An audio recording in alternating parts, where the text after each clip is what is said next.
Hermanos, buenos días. Seguiremos nuestro estudio de la carta de Pablo a los romanos.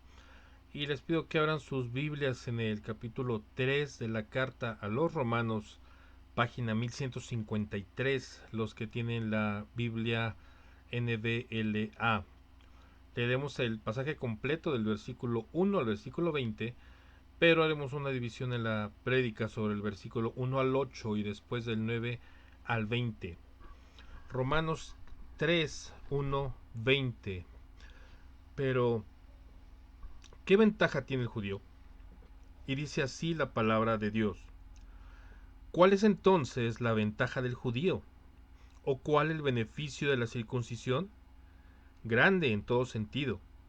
En primer lugar, porque a ellos les han sido confiados los oráculos de Dios. Entonces, ¿qué? Si algunos fueron infieles, ¿acaso su infidelidad anulará la fidelidad de Dios? De ningún modo. Antes bien sea hallado Dios veraz, aunque todo hombre sea hallado mentiroso, como está escrito, para que seas justificado en tus palabras y venzas cuando seas juzgado. Pero si nuestra injusticia hace resaltar la justicia de Dios, ¿qué diremos? ¿Acaso es injusto el Dios que expresa su ira? Hablo en términos humanos. De ningún modo, pues de otra manera, ¿cómo juzgaría Dios al mundo? Pero si por mi mentira la verdad de Dios abundó para su gloria, ¿por qué también soy yo aún juzgado como pecador? ¿Y por qué no decir, como se nos calumnia y como algunos afirman que nosotros decimos, hagamos el mal para que venga el bien? La condenación de los tales es justa. Entonces, ¿qué? ¿Somos nosotros mejores que ellos? De ninguna manera, porque ya hemos denunciado que tanto judíos como griegos están todos bajo pecado. Como está escrito, no hay justo ni aun uno, no hay quien entienda, no hay quien busque a Dios. Todos se han desviado, a una se hicieron inútiles. No hay quien haga lo bueno, no hay ni siquiera uno. Sepulcro abierto es su garganta. Engañan de continuo con su lengua. Veneno de serpientes hay bajo sus labios. Llena está su boca de maldición y amargura. Sus pies son veloces para derramar sangre. Destrucción y miseria hay en sus caminos. Y la senda de paz no han conocido. No hay temor de Dios delante de sus ojos. Ahora bien, sabemos que cuanto dice la ley, lo dice a los que están bajo la ley, para que toda boca se calle y todo el mundo sea hecho responsable ante Dios. Porque por las obras de la ley ningún ser humano será justificado delante de él, pues por medio de la ley viene el conocimiento del pecado. Vamos a orar.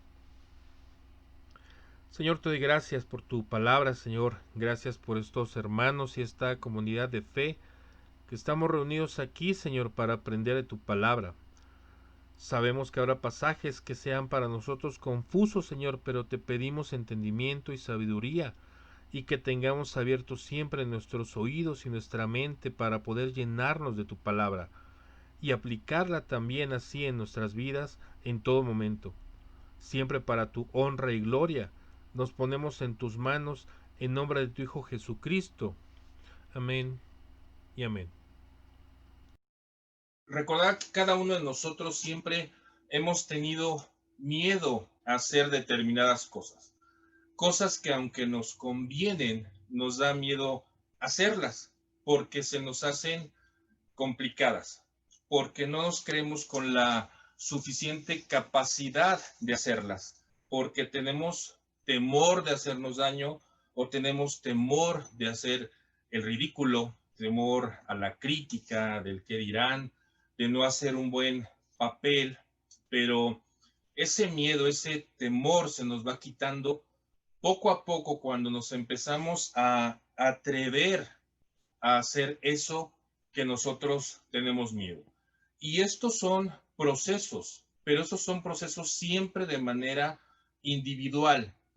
Y hay unos procesos de los cuales muchas veces no tenemos conciencia y los hacemos de forma natural por nuestra necesidad física, como cuando somos bebés, por ejemplo, caminar. Y Sofi eso lo sabe muy bien. Caminar, a Sofi se le da ahorita muy bien. La veía en la semana y ella ve la manera, pero camina. Si se cae, se vuelve a levantar y vuelve a caminar. Ella cubre su necesidad física de caminar, una necesidad individual. Si le dices, ven, ella no te va a entender lo que le dices, pero sí el gesto y la intención de tu interacción con ella. Pero es un proceso natural. Sin embargo, hay otros procesos que con el paso de los años nosotros igualmente nos tenemos que atrever a hacer. La primera vez que salimos a la tienda solos, la primera vez que nos fuimos solos en el transporte, la primera vez que nos fuimos solos a la escuela, y es por cubrir una necesidad, pero ya no una necesidad física, ya es una necesidad intelectual o personal. Conforme avanzan los años, vamos teniendo mayores necesidades y se van complicando cada vez más. Y esas necesidades las tenemos que hacer sí o sí.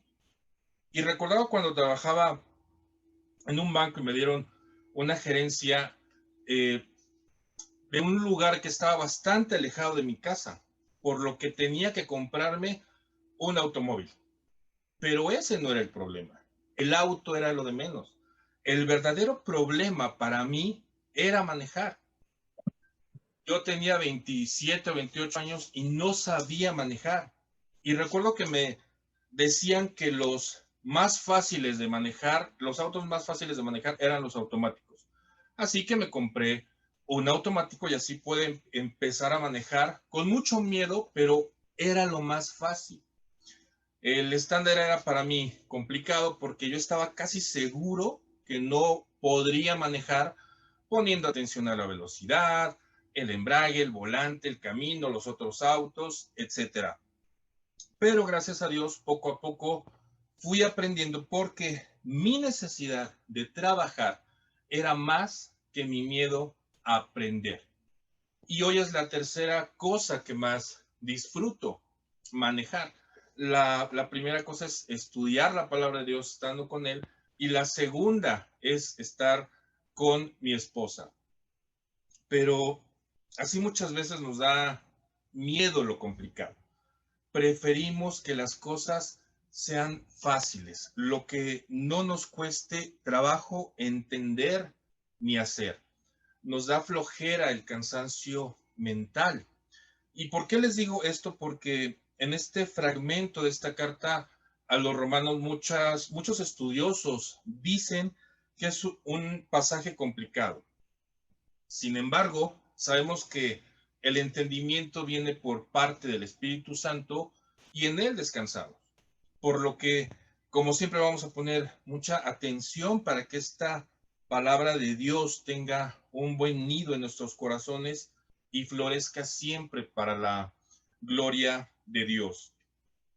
Hay verdades que el impío no creyente debe de entender y reconocer antes de ser salvo.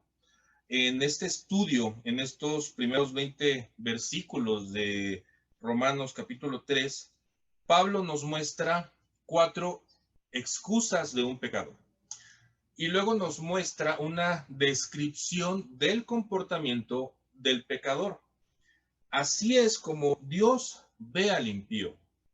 Cuando nosotros evangelicemos, hermanos, la primera tarea es dar este entendimiento a las personas. Todos somos pecadores. Y Pablo escribe esta carta cuando ya tenía 20 años de estar predicando, por lo que a través de todo este conocimiento adquirido se encuentra en posición de saber qué es lo que van a preguntarle y cuáles serían las refutaciones en contra de lo que está diciendo Pablo. Por lo que esta parte, Pablo mismo empieza a hacerse preguntas y a respondérselas, porque sabe cuáles preguntas le van a hacer. Pero a su vez, en las respuestas que Pablo está dando, da conclusiones específicas. Y dice que no hay un solo ser humano que sea justo. No hay ningún humano que tenga la obediencia perfecta, incluyendo los judíos. Y Pablo sabe perfectamente de lo que les está hablando, porque Pablo es judío. Y es interesante porque es como si Pablo estuviera haciendo las preguntas y así mismo se está respondiendo. Se pregunta como el judío Saulo y se responde como el judío Pablo. Sabemos que Saulo de Tarso tenía una educación muy buena, una educación de calidad. Él, digamos que era el alumno perfecto, el que entregaba todas las tareas a tiempo, el que hacía sus ensayos de una manera adecuada, el que estaba en el cuadro de honor, el que exentaba los exámenes. Pablo era el judío ideal. Y como sabía la ley perfectamente, por ese celo juró terminar con los cristianos. Saulo tenía un gran mentor llamado Gamaliel. Él era su profesor, su maestro. Él era miembro del Sanedrín y era reconocido doctor en la ley en ese entonces. Y tanto se sabía de la autoridad de Gamaliel como perteneciente a este cuerpo del Sanedrín, que Pablo lo nombra en Hechos 22, 3, 4. Yo soy judío, nacido en Tarso de Cilicia, pero criado en esta ciudad, educado bajo Gamaliel en estricta conformidad a la ley de nuestros padres, siendo tan celoso de Dios como todos ustedes lo son hoy. Perseguí este camino hasta la muerte, encadenado y echando en cárceles tanto a hombres como a mujeres. Y con esto podemos darnos una idea de lo que Pablo se está preguntando y respondiendo, pero dirigiéndose hacia la audiencia judía. Él sabía que al empezar a predicarles a los judíos y fariseos, le iban a empezar a preguntar, a poner objeciones, a ponerle excusas, haciendo señalamientos sustentados en que los judíos cumplían con todos los requisitos que dictaba la ley. Así que empieza con una pregunta en el versículo 1. ¿Cuál es entonces la ventaja del judío? ¿O cuál es el beneficio de la circuncisión? Y es como si los judíos no tuvieran ningún tipo de ventaja por ser judíos, por haber sido circuncidados, por haber seguido la ley, por aprenderse la Torá, por haber seguido las tradiciones judías. Y entonces de esta manera el pacto con Abraham no hubiera tenido ningún sentido. Los judíos pretendían expresar que si Dios había prometido bendecirlos, no había otra. Dios tenía que bendecirlos. Pero Pablo les responde que la ventaja que ellos tienen es grande, porque a ellos, los judíos, les habían sido reveladas todas las palabras de Dios. Ellos conocían la ley, ellos conocían la palabra, y eso les dice Pablo. Su ventaja es que conocen la palabra de Dios, conocen los libros históricos, los proféticos, los poéticos y el Pentateuco. La Torá, ¿qué más ventaja podrían necesitar? Pero surge otra pregunta en modo de desafío. Recordemos que Pablo ya sabía qué y cómo iban a preguntar los judíos. Entonces, ¿qué? Siendo hasta una pregunta grosera, como si pudieran los judíos estar en otro nivel, otro estatus. Y como muchos judíos eran pecadores, como vimos en los capítulos anteriores, vuelve a preguntar Pablo, como judío, en el versículo 3, entonces, ¿qué? Si algunos fueron infieles, ¿acaso la infidelidad de algunos anulará la fidelidad de Dios? Esto obviamente no es verdad, pero es una pregunta retadora, es una pregunta soberbia, como si dijeran, somos los hijos de Dios y Él no nos puede castigar, como si tuvieran muchísimos privilegios.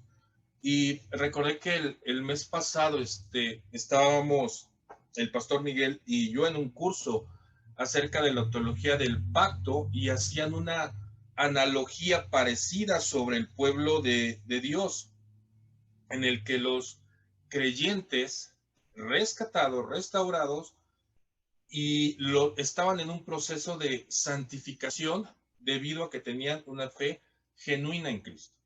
Se encontraban en el pacto interno y los hijos de ellos pasaban a estar en el pacto externo. Estos últimos disfrutaban de las bendiciones que Dios les daba. Sin embargo, eso no significaba que estos que estaban en el pacto externo fueran creyentes, rescatados, restaurados y que tuvieran una fe genuina en Jesús. Estos serían los llamados cristianos de cuna. Ellos entrarían en el pacto por medio de sus padres y podrían disfrutar de las bendiciones grupales. Mi familia es cristiana y Dios la bendice y yo disfruto de esas bendiciones, pero no significa que por ello tenga la salvación eterna.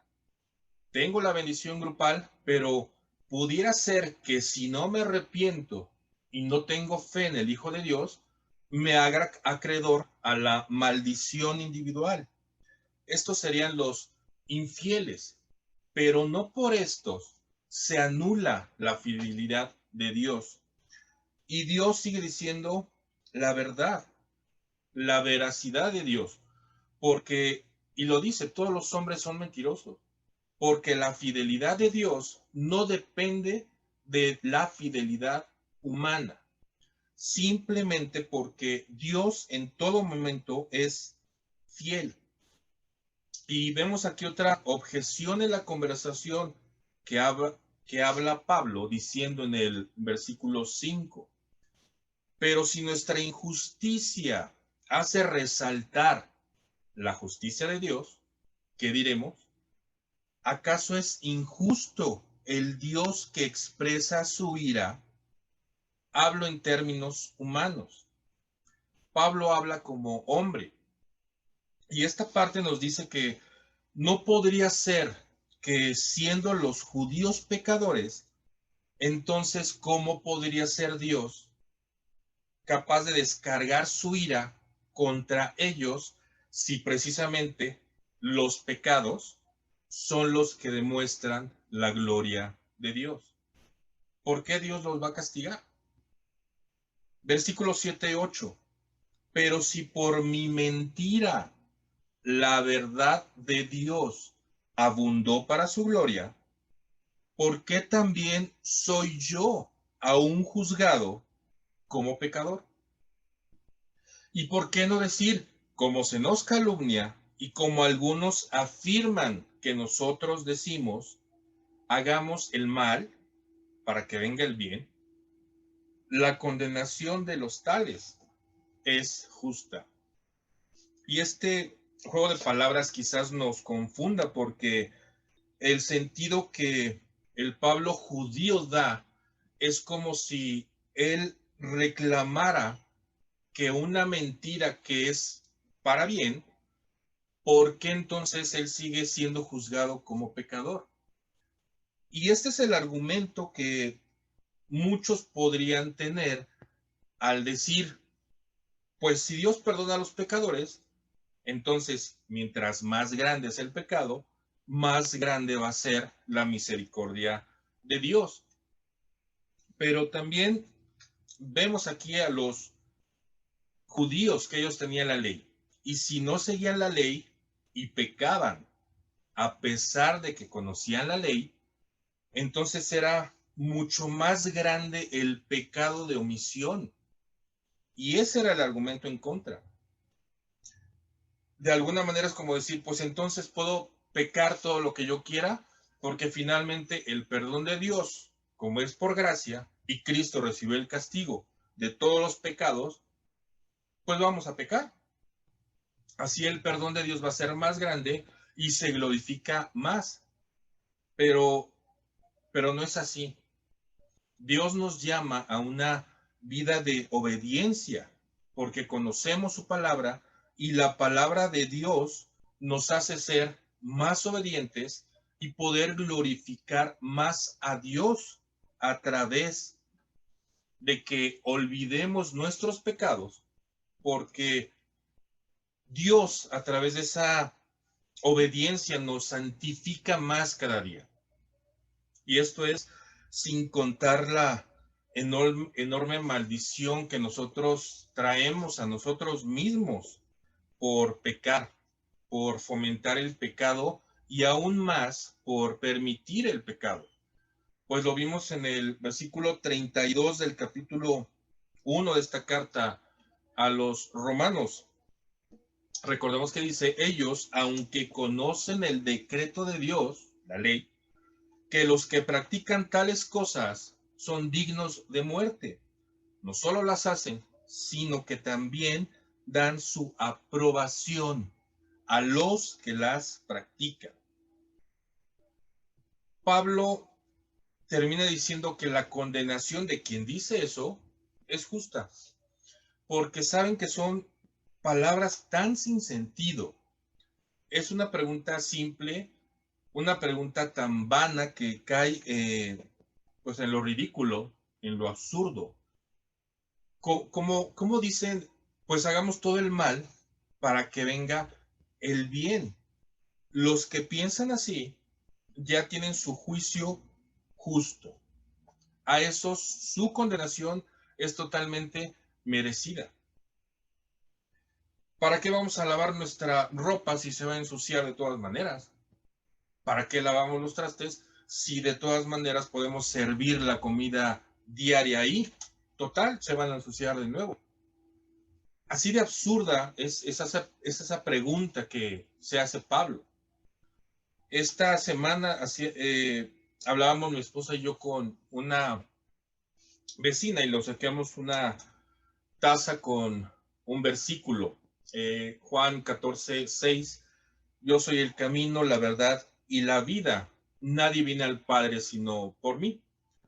Fue un obsequio de Año Nuevo y de alguna manera también para evangelizar. Ella ve la taza con una foto del 2021 y el versículo y me dice, yo soy atea, yo no creo en esto, pero muchas gracias. A nosotros no nos importaba la taza, sino el mensaje. Pero a ella lo que le importó fue la taza y no el mensaje. Le dije que nosotros oraremos por todos los vecinos y me interrumpió y me dijo, por mí ora, pero yo no creo en esto. Me dijo, cada uno es responsable de lo que hacemos y si nos va mal, nos va mal. Y ya es por tontos porque Dios no tiene nada que ver. Aquí al mundo se viene a gozar, se viene a tomar, se viene a bailar antes de que nosotros muramos, porque ahí sí ya se acaba absolutamente todo. Y me dijo, es más, yo quiero vivir 10 años más y ya, sin ningún problema. Y sigo confirmando lo que les comentaba semanas atrás sobre los ateos. En cuanto escuchan el nombre de Dios, les cambia el semblante y empiezan a querer poner objeciones. Y a veces con argumentos tan absurdos que te das cuenta de inmediato de su enojo con Dios. Pero ese enojo está disfrazado de ateísmo, porque ellos muchas veces cuando les dices que les vas a presentar la verdad, ellos ya te responden de inmediato, esta es mi verdad y me quedo con mi verdad. Y recordé esta porción, la condenación de esas personas es justa. Miguel Núñez dice que para el que no quiere creer, ninguna evidencia es suficiente. Un corazón cerrado ante las cosas espirituales no puede comprender lo revelado por Dios. Otro famoso abogado judío ortodoxo escribió también algo que me llamó mucho la atención y es, no existe tal cosa como tu verdad, existe la verdad y tu opinión. Y ahora vamos con la otra parte, vamos a analizar los versículos 9 al 20. Aquí Pablo prosigue con una acusación. Pablo vuelve a estar molesto. El versículo 9 dice, ¿entonces qué? ¿Somos nosotros mejores que ellos? Aquí Pablo habla como judío. Y sigue, de ninguna manera, porque ya hemos denunciado que tanto judíos como griegos están todos bajo pecado. Como está escrito, no hay justo, ni uno solo. Aquí Pablo en su gran inteligencia y con la inspiración del Espíritu Santo se ha respondido ya 3 veces de ningún modo. Y él como conocedor de la ley cita la escritura y empieza a enumerar pasajes que vuelven a demostrar nuestra naturaleza pecaminosa. No importando si uno es judío, si uno es griego, si uno es gentil, si uno es europeo, si uno es centroamericano, latinoamericano, mexicano, nada. Y aquí vamos a ver la conexión que Pablo hace con lo que dice la escritura. Versículo 11 y 12. No hay quien entienda, no hay quien busque a Dios.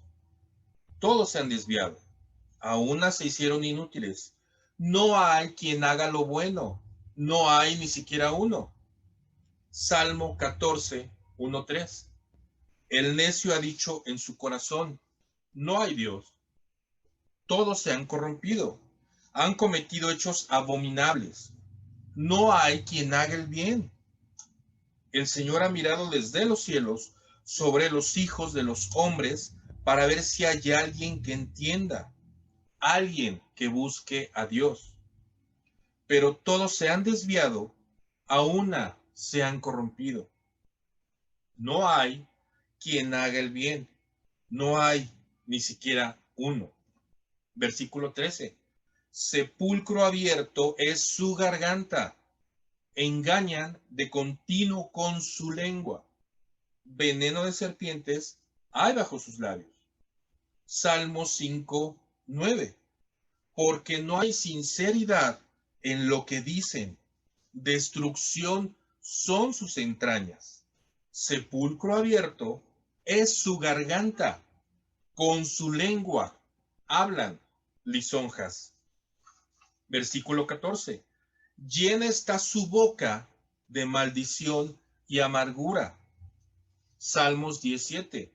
Llena está su boca de blasfemia, engaño y opresión. Bajo su lengua hay malicia e inequidad. Versículo 15 y 16. Sus pies son veloces para derramar sangre. Destrucción y miseria hay en sus caminos. Isaías 59, 7 y 8. Sus pies corren al mal y se apresuran a derramar sangre inocente.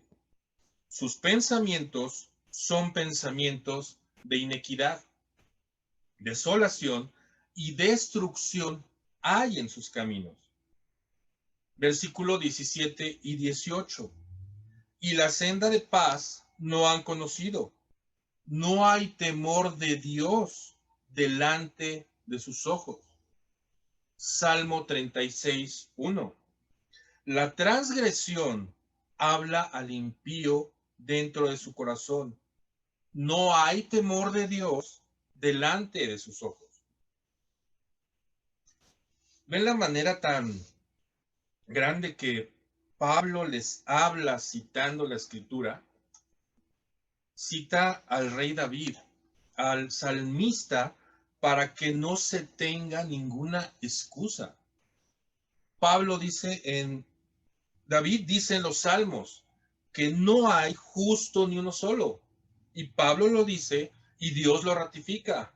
Y más, 6 veces en 8 versículos nos dice, no hay, no veo ninguno. Porque con esto nos da la lección de que ninguno de nosotros estamos exentos de pecado. Y eso nos molesta.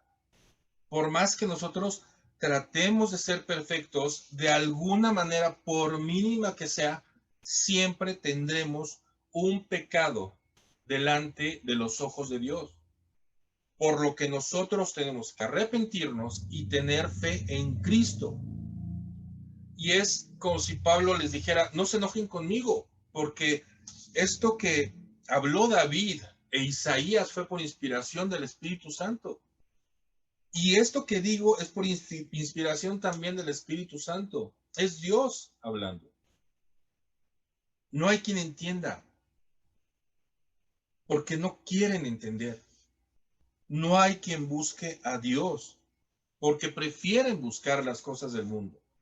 Nuestra mente gobierna nuestro corazón, porque si hacemos algo bueno o pretendemos que es algo bueno, queremos el reconocimiento. Y si pasa así, entonces ya deja de ser bueno. Sepulcro abierto es su garganta. Y no se refiere a que tenga mal aliento, sino se refiere a lo podredumbre que sale de la garganta.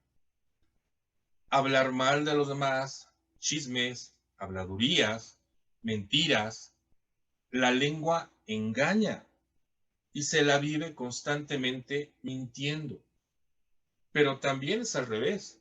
La lengua engaña cuando no deja salir la verdad, cuando soporta actitudes indebidas, cuando no corrige. Llena está la boca de maldición, de palabras agrias, desagradables, de como se dicen siempre o las dice todo el mundo y es normal, pues es muy fácil, sigamos diciendo maldiciones, sigamos diciendo ofensas. En ese entonces Pablo hace referencia a los sepulcros como el de Lázaro, que recordemos cuando Jesús ordena que quiten la piedra, Marta le dice a Jesús, Señor, ya huele mal. Los sepulcros se mantenían cerrados por respeto al difunto y así evitar el hedor de la descomposición.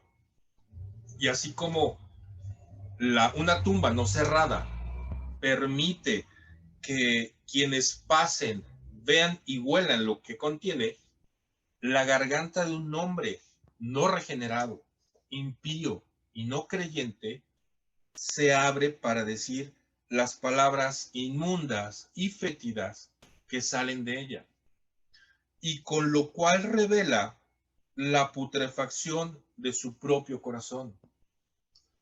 Cuando la boca se encuentra llena de maldición y de amargura, no es más que el deseo de lo peor a alguien. Y de esta manera expresar públicamente ese deseo con palabras despectivas, sea la persona que sea. Este mundo está lleno de odio entre los inconversos. Se la pasan maldiciéndose unos a otros solo porque sí. No buscan la verdad. Y aquí nos habla también de que de ellos son veloces los pies para ir a los lugares que no deben de ir. Pero, ¿qué tal cuando nos tenemos que ir a la iglesia? Ahí extrañamente los pies fallan y ya no son veloces. Ahí son los pies más lentos que se pueden imaginar. Y por todo esto, no hay temor de Dios delante de sus ojos. Somos soberbios, somos egoístas, no nos gusta escuchar que nuestras bocas están llenas de aliento, de palabras fétidas, pero finalmente salen de nuestro corazón, en lugar de que nuestras bocas estén llenas de alabanza y oraciones sinceras. Nuestros pies siempre están prestos para el mal, para hacer lo malo. Nos ponemos de inmediato listos. Vamos a ir a hacer algo que no le agrada al Señor, vamos. Pero cuando se trata de realizar algo bueno, los pies son la carga más pesada. Versículo 19.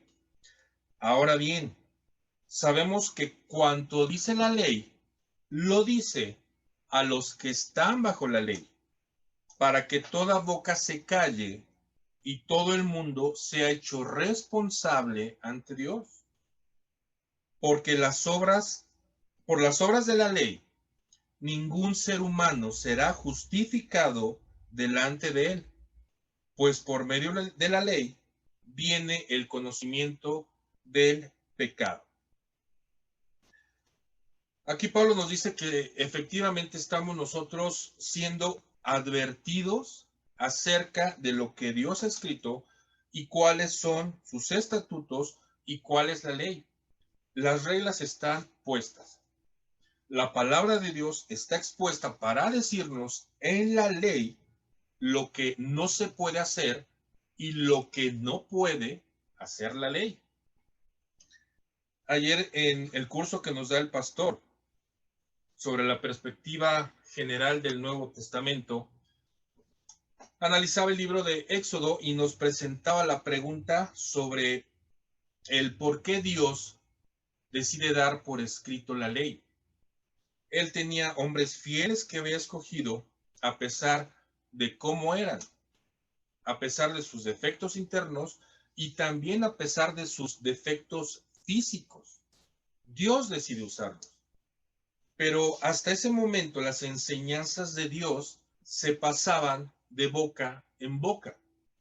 Por lo que, y regresando a la verdad de que el ser humano es naturalmente pecador y siempre tiende a hacer lo malo, el hombre, a pesar de que escuche lo que debe de hacer, le será más fácil que no hacer lo bueno, pecar.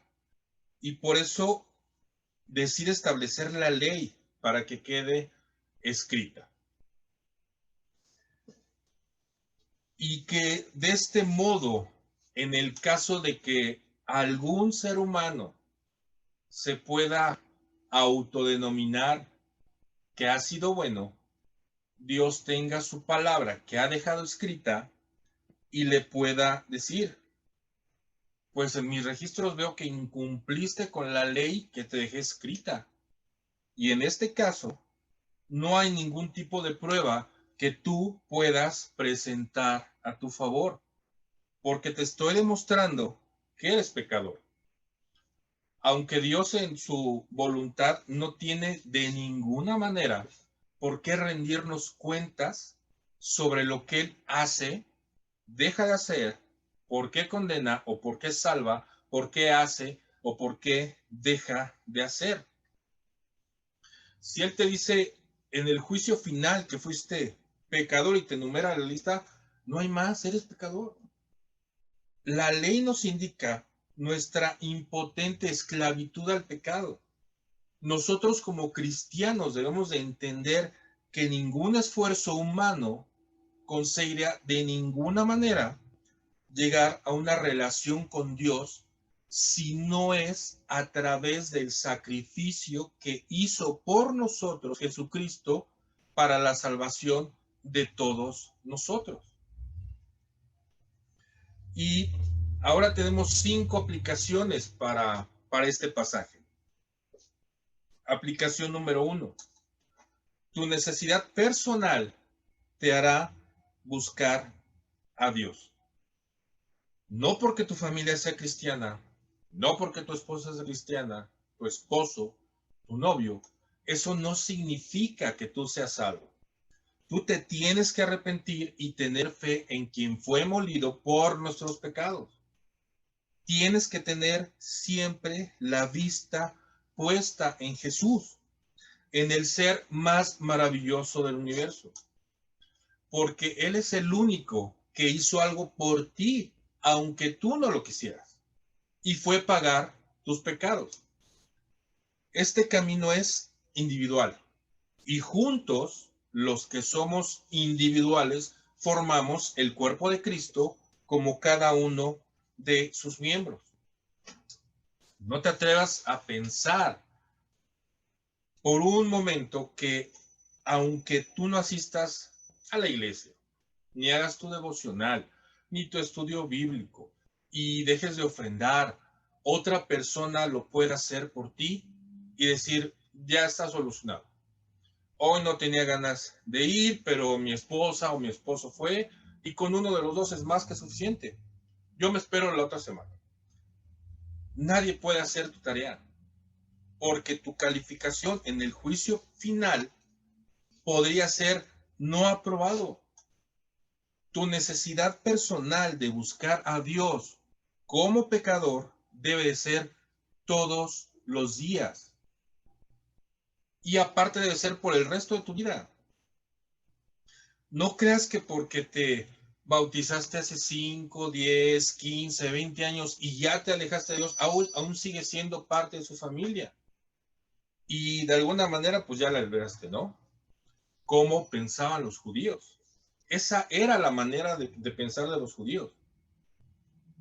Pero déjame decirte, hermano, que si piensas así, entonces nunca has formado parte de la familia de Dios, porque la conversión, el bautismo, la oración de entrega no han sido sinceras. Solo fue una emoción. Y Dios no es para que te acerques a Él y des gracias, estabas enfermo y ya estás sano y te vuelves a alejar. Dios no es para que te acerques a Él si estabas desempleado y ya tienes trabajo y luego te vas de nuevo. Ya cumplí, ya le di las gracias, ya vine a Dios, estuve 2, 3, 4, 5 domingos y listo, me voy. Se busca a Dios si tienes trabajo o no, si estás enfermo o no, si estás soltero o si estás casado, si estás de viaje o estás en tu casa, si está lloviendo o hay sol, si estás en la oscuridad o te encuentras en la luz del día, si estás desesperado o estás en paz. Tu necesidad personal de pertenecer a la familia de Dios se le demuestra a Dios todos los días y no cuando te conviene. Algunas personas pueden pensar que están tan seguras cuando en realidad no lo están, ya que nunca han creído verdaderamente. Juan 10, 25 al 30, habla Jesús. Jesús le respondió, se lo he dicho a ustedes y no creen. Las obras que yo hago en el nombre de mi Padre, estas dan testimonio de mí, pero ustedes no creen porque no son de mis ovejas. Mis ovejas oyen mi voz. Yo las conozco y me siguen.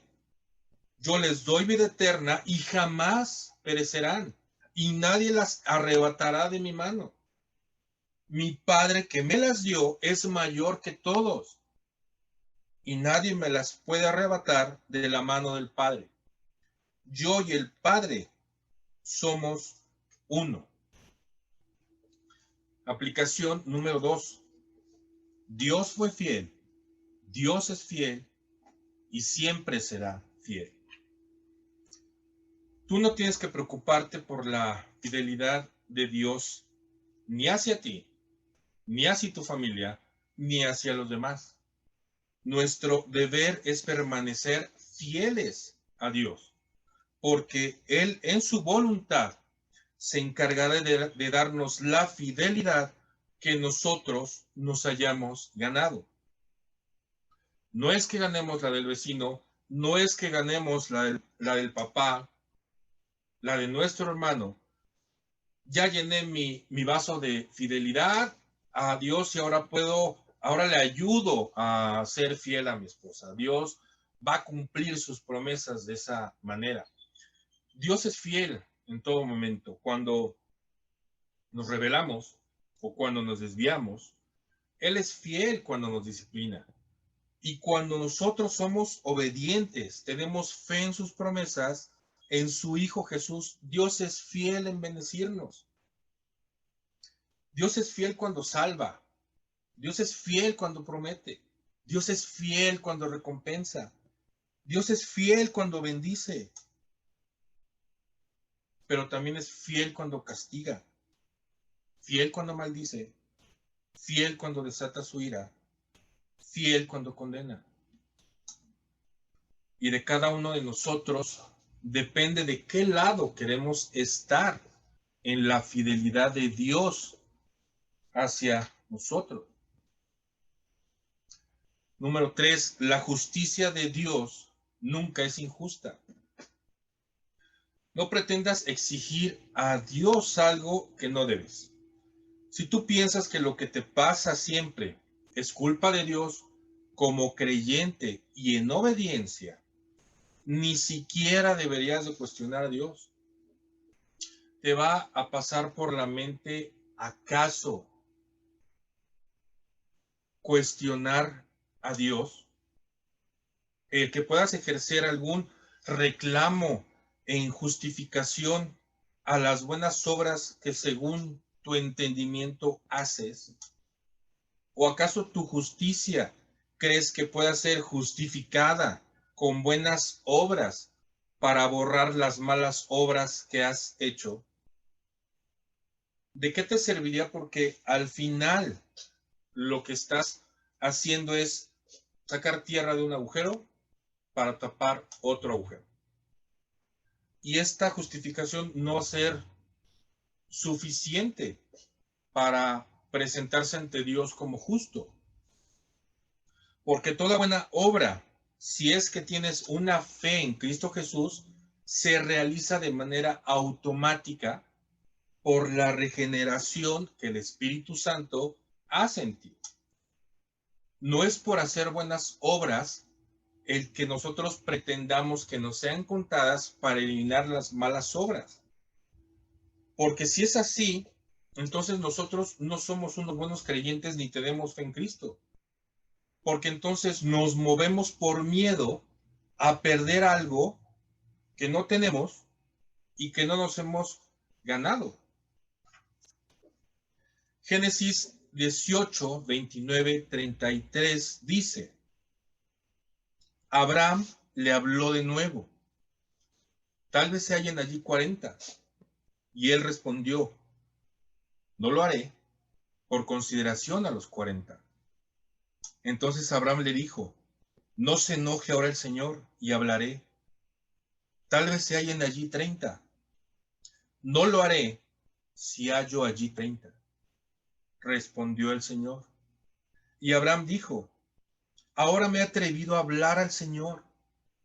Tal vez se hallen allí 20. Y él respondió: No la destruiré por consideración a los 20. Y hablaré solo esta vez. Tal vez se hallen allí 10. No la destruiré por consideración a los 10, respondió el Señor. Tan pronto como acabó de hablar con Abraham, el Señor se fue y Abraham volvió a su lugar. No se podía hacer nada más. El juicio de Dios es inevitable. No hay justo, no hay ni aún uno. Aplicación número 4. Usemos todo nuestro cuerpo para glorificar a Dios, pero sobre todo empezando por nuestra boca. Los pensamientos pasan al corazón y salen por la boca. Y ese es el camino que preparas para que tú seas de bendición o maldición para tu prójimo, por nuestra naturaleza humana y que en todo siempre es pecadora, en donde los sentimientos que nosotros tenemos y que no han sido confrontados con la verdad suelen crearse de alguna manera para mal. Nosotros debemos de tener el mayor cuidado posible ¿No te ha llegado acaso el momento en que cualquier maldición que escuchas ya te es molesta a tus oídos? Aquellas palabras que muchos usamos como un léxico normal y mundano, ahora ya no suenan como disparos en el oído. Nos producen dolor al escucharnos y nos producen más dolor cuando los escuchamos de alguien a quien queremos, porque no nos explicamos cómo puede haber personas que no pueden todavía luchar con su ego y ni siquiera pueden controlar su garganta, su boca, sus labios y su lengua. Y es como si vieras a esas personas en una cabina de rayos X y empezaras a ver cómo salen de su boca las palabras como veneno. En indecencia, maldiciones, en chismes, en groserías, en injurias, en habladurías, en malos pensamientos. Y hasta pareciera que tú pudieras verlo, ver el olor que sale también a podrido, un olor a sepulcro abierto. Estas personas tienen prisa para poder ir a hacer el mal a otras personas. Los pies se les mueven solos, rápidos para reunirse con otros, para hacer el mal o hablar mal de alguien. Estas personas no han conocido aún un camino de paz y tranquilidad, una senda de paz. Y recordemos que no necesitamos ejecutar el acto para pecar. ¿Cuántos desean hacer el mal y si bien no terminan hacer el acto, aun cuando ya lo pensaste, ya heriste con el pensamiento? ¿Acaso no te das cuenta de que estás usando el cuerpo que Dios te dio para hacer el mal, para hacer daño y pensar en hacer daño? Lucas 6, 44 al 46 dice: pues cada árbol por su fruto se conoce, porque los hombres no recogen higos de los espinos, ni vendimian uvas de una zarza. El hombre bueno, del buen tesoro de su corazón, saca lo que es bueno, y el hombre malo, del mal tesoro, saca lo que es malo, porque de la abundancia del corazón habla su boca. Aplicación número 5. Como está escrito. Si está escrito en la palabra que no debes de hacer algo, no lo hagas. No se debe de hacer, no es válido, no tenemos permiso. La ley nos dice que no se puede hacer en el concepto de pecado. Y la ley nos dice también lo que no puede hacer en el concepto de relación. No se puede, no puede. Son términos diferentes. La ley nos dice cuáles son los pecados y nos dice detalladamente qué no debemos de hacer, no debemos de dejarnos arrastrar ni caer en esos pecados. Pero también nos dice que no podemos tener una relación con Dios solamente por las obras. Esas obras que nos han llevado a no cometer esos pecados. Pero estando bajo la gracia de la salvación en Cristo, nos va a ser muchísimo más fácil ser conscientes de que no debemos de hacer ni de transigir la ley. Y de esta manera poder tener una relación con Jesús de una manera honesta, fiel y llena de fe. De esta manera, a través de la salvación que Jesucristo nos regala sin merecerla, llevamos a cabo la obediencia de la ley y de ninguna manera obedecemos la ley para tener la salvación por medio de Cristo. Esto no es una conveniencia. Obedezco para ser salvo.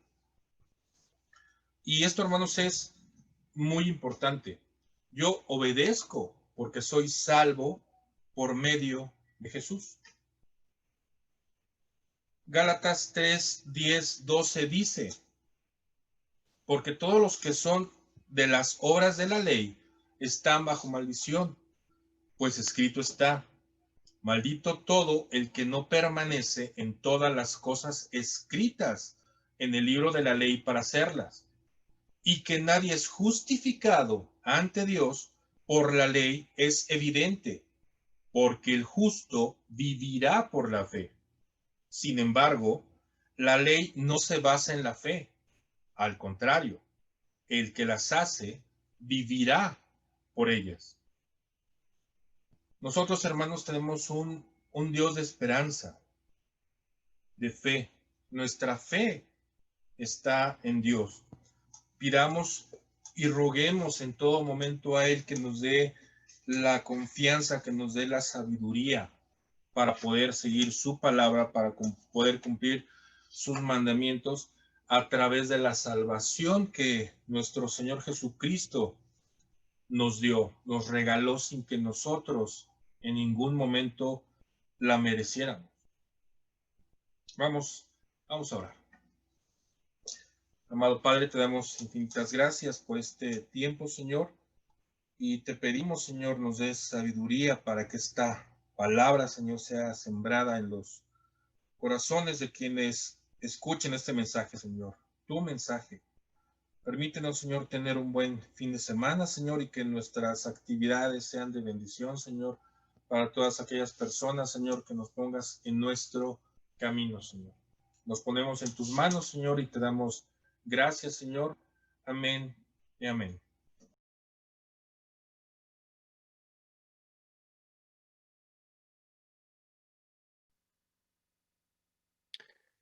Muy bien, pues buenas tardes, hermanos. Hoy estamos viendo un capítulo más del libro El discípulo radical. Y el título de este capítulo es Equilibrio. Al primer leer y estudiar este capítulo no entendí por qué se llama así, pero ahora sí. Entonces van a ver conmigo por qué se llama Equilibrio. Porque estamos viendo un pasaje que es Primera de Pedro, capítulo 2, versículos 1 a 17. Que nos va a hablar de varios aspectos de nuestra identidad en Cristo. Se trata de identidad, quiénes somos en Cristo. Si somos creyentes, quiénes somos. Y vamos a ver el equilibrio entre todas esas cosas. La primera cosa que nos dice en el pasaje en versículos 1 a 3,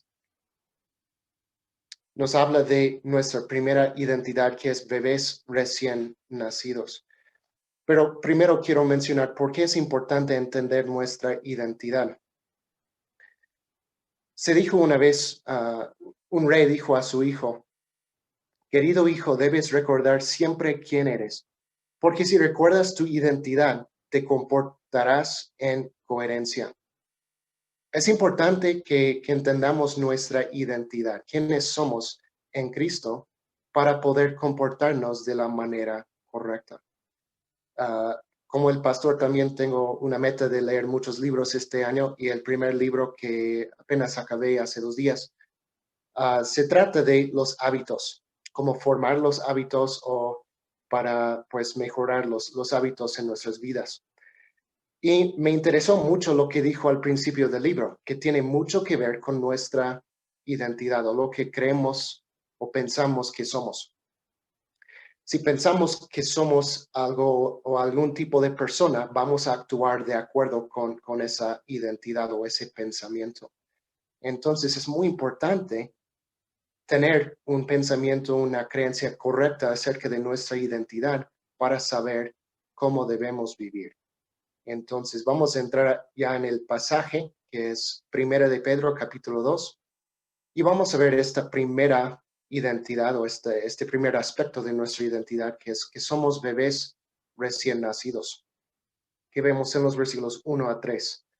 Y nos dice, por tanto, desechando toda malicia y todo engaño e hipocresías y envidias y toda difamación, deseen como niños recién nacidos la leche pura de la palabra, para que por ella crezcan para salvación, si es que han probado la bondad del Señor. Me gusta mucho esta imagen. Me puedo imaginar muy bien cómo son los bebés recién nacidos, porque tengo 2 niños pequeños. Entonces me gusta mucho esta imagen. ¿Cómo son los bebés? ¿Qué necesitan? Nos dice aquí en versículo 2 que debemos desear que una leche pura. Los niños necesitan la leche para crecer. Nos dice aquí que para que por ella crezcan para salvación. Y podríamos pensar tal vez, pues ya soy salvo, ¿por qué necesito pues crecer en la salvación? Muchas veces cuando la Biblia habla de la salvación, no está hablando del principio, que es lo que muchas veces pensamos, que es la justificación delante de Dios, que ya somos sus hijos. En ese momento creímos en Jesús, confiamos en Él, entonces ya somos cristianos, ya somos salvos. Pero la salvación es mucho más que solo eso. También involucra lo que es la santificación, que estamos siendo hechos más como Cristo cada día. Y al final la glorificación cuando seremos como Cristo.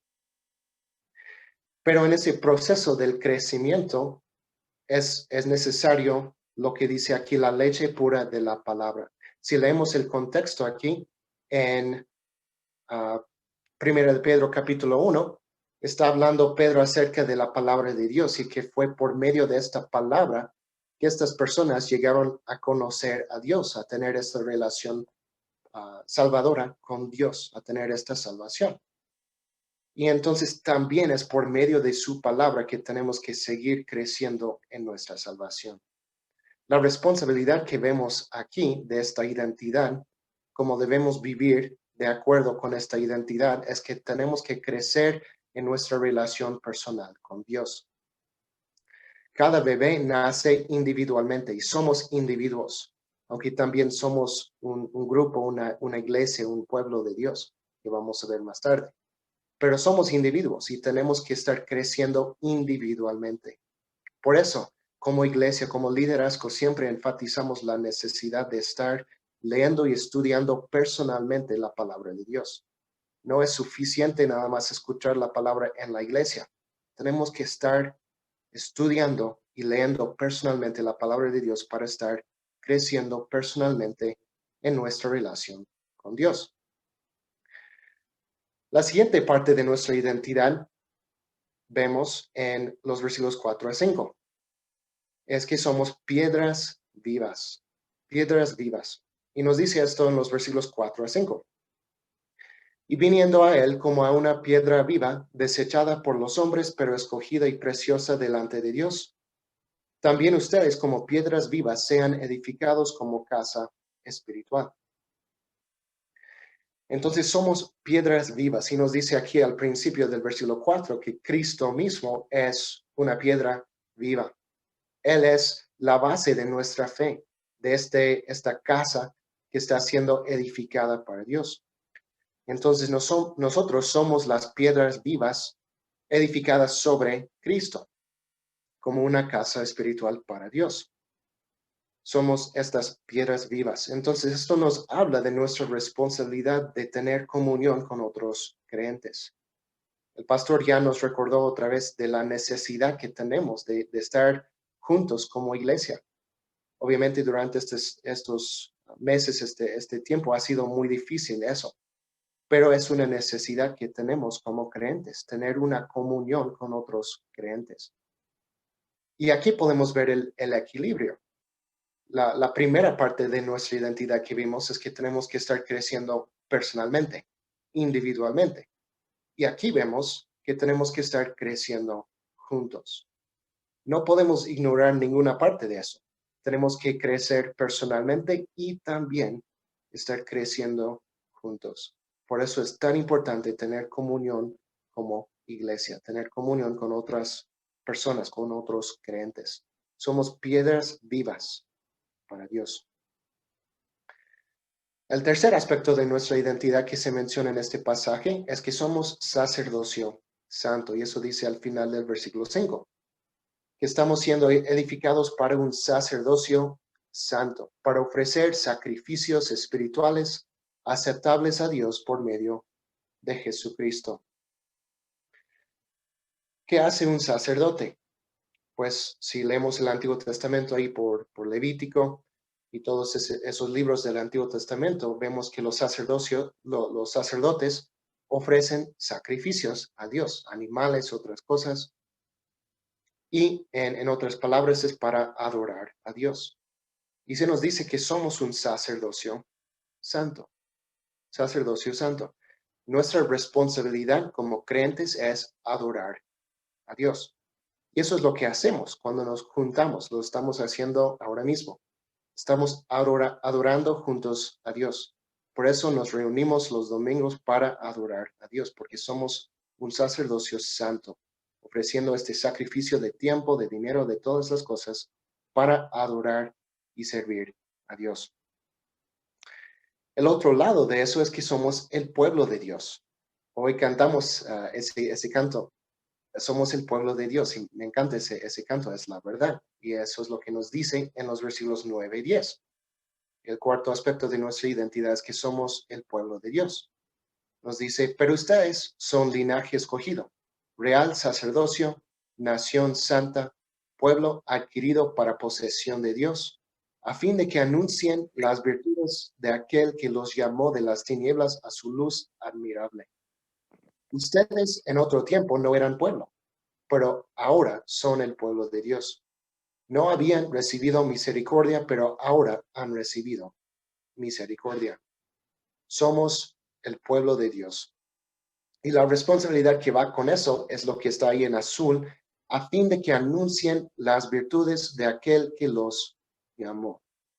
Dios nos llamó no solamente para juntarnos y adorar a Dios, que sí es importante, pero no es la única responsabilidad que tenemos. Tenemos también la responsabilidad de testificar a los demás del amor de Dios. Testificar acerca de Cristo, de sus virtudes, de su carácter, de quién es, de su amor, de su justicia, de todas sus características. ¿Quién es? Jesucristo.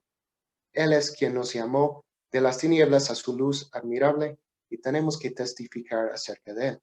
Entonces, otra vez vemos un equilibrio aquí. Somos sacerdocio santo, llamado a adorar a Dios juntos, a juntarnos para adorar a Dios. Y somos pueblo de Dios, llamados a salir a evangelizar, a decir a otras personas la buena noticia, a testificar de Cristo y ser luz a los demás. Número 5, la quinta parte de nuestra identidad es que somos extranjeros y peregrinos. Y eso nos dice en el versículo 11 de 1 de Pedro 2.